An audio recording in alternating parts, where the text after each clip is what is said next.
Hello YouTube family, नमस्ते, प्रणाम। मैं कामनी शुक्ला स्वागत करती हूँ आप सभी का अपने यूट्यूब चैनल पर। तो आज हम बहुत ही सुपर हिट धमाकेदार देहाती नाच गीत के साथ उपस्थित हैं और आप लोगों को कैसा लगे अपनी राय कमेंट बॉक्स में ज़रूर बताना। इस समय सभी लोगों का गाना ट्रेंडिंग में जा रहा है, बस केवल हम ही पीछे हैं।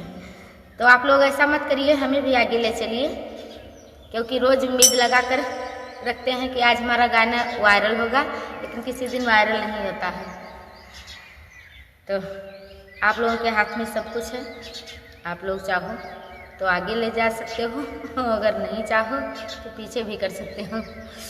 चलिए कोई बात नहीं, इतना हंसी मजाक चलता रहता है। आइए गीत पर ध्यान देते हैं।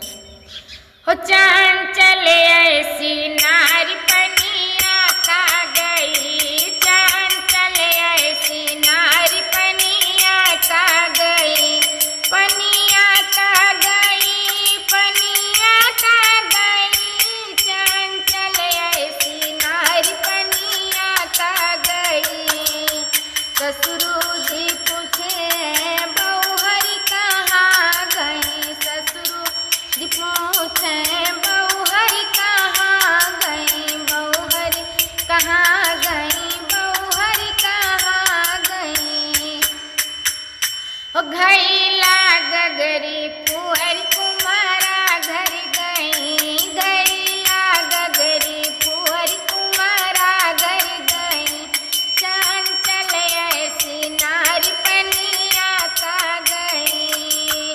जेठवा जी पूछे भाइयों कहाँ गई, जेठवा जी पूछे भाइयों कहाँ गई, भाइयों कहाँ गई, भाइयों कहाँ गई। खटिया मचिया तूर बड़ई घर गई, खटिया मचिया तूर बड़ई घर गई, चांद चले ऐसी नारी पनिया का गई, चांद चले ऐसी नारी पनिया का गई।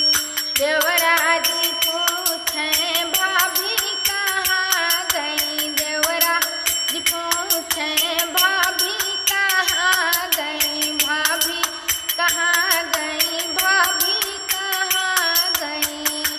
चुअली बंदे फारी दरदी घर गई, चुअली बंद फारी दरदी घर गई, चांद चले ऐसी नारी पनिया का गई।